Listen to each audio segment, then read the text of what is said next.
OPS TTV Dinakaran இருவரையும் கூட்டணியில சேர்த்துக் கொள்வதற்கு எடப்பாடி பழனிசாமி சம்மதம் தெரிவித்து விட்டாரா? அதெல்லாம் மேல்மட்ட விஷயம்.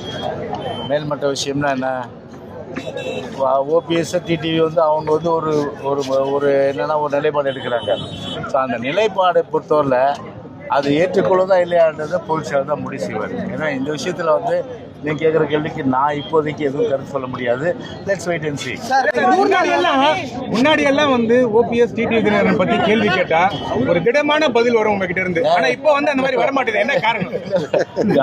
எப்போதுமே ஒரு கடுமையாக விமர்சனம் பண்றவங்களுக்கு ஒரு கடுமையான அளவுக்கு நான் விமர்சனம் பண்ணியிருக்கேன். அது எங்கிட்ட வாங்கி கட்டிக்காதவங்க யாரும் இல்லைன்னு சொல்லலாம். ஒரு பெரிய லிஸ்ட்டே போட முடியும்.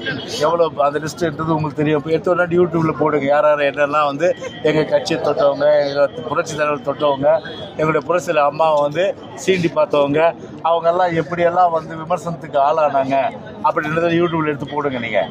ஆனால் ஒரு விமர்சனங்களுக்கு கடுமையாக இருக்கும்போது கண்டிப்பாக நான் விமர்சனம் பண்ணுவேன். விமர்சனம் ஒரு கடுமையாக இல்லாத பட்சத்தில் நான் எதுக்கு போய் என்ன சொல்லுவாங்க, வெளியில் போகிற ஓனா நேற்று மேலே போட்டுருக்கேன் கதையா, அந்த வேலை எனக்கு இல்லை எனக்கு. ஆனால் நேற்று ஓபிஎஸ் ஒரு மீட்டிங் நடத்துறாரு. ஓபிஎஸ் எடப்பாடி பழனிசாமியுடன் இணைப்பு என்ற பேச்சுக்கே இடமில்லைன்னு நேற்று டிக்ளேர் பண்ணியிருக்காரு. அந்த கருத்தை எப்படி பார்க்குறீங்க? அவருடைய கருத்து அவர் சொல்லிட்டார். இப்போ எங்கள் கருத்தை பார்த்தீங்கன்னா பொதுச் செயலர் பொறுத்தவரை உரிய நேரம் சொல்லுவார். எலெக்ஷன் டைம் இருக்குல்ல பிரகாஷ், அதனால லெட்ஸ் வெயிட் அண்ட் சீ.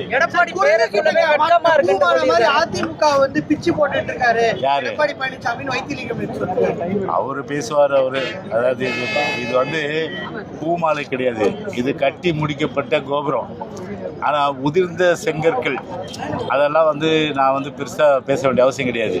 உதிர்ந்த செங்கற்கள் வேற, கட்டி முடிக்கப்பட்ட கோபுரம். கட்டி முடிக்கப்பட்ட கோபுரம் அனைத்து இந்திய அண்ணா திராவிட முன்னேற்ற கழகம் ஒரு மிகப்பெரிய வலிமையான ஒரு கோட்டை. இந்த கோட்டை எந்த கொம்பனாலும் சரி ஒரு துரும்பை கூட அசைத்து கூட பார்க்க முடியாத ஒரு இரும்பு கோட்டையாக தான் நிச்சயமாக இருக்காது.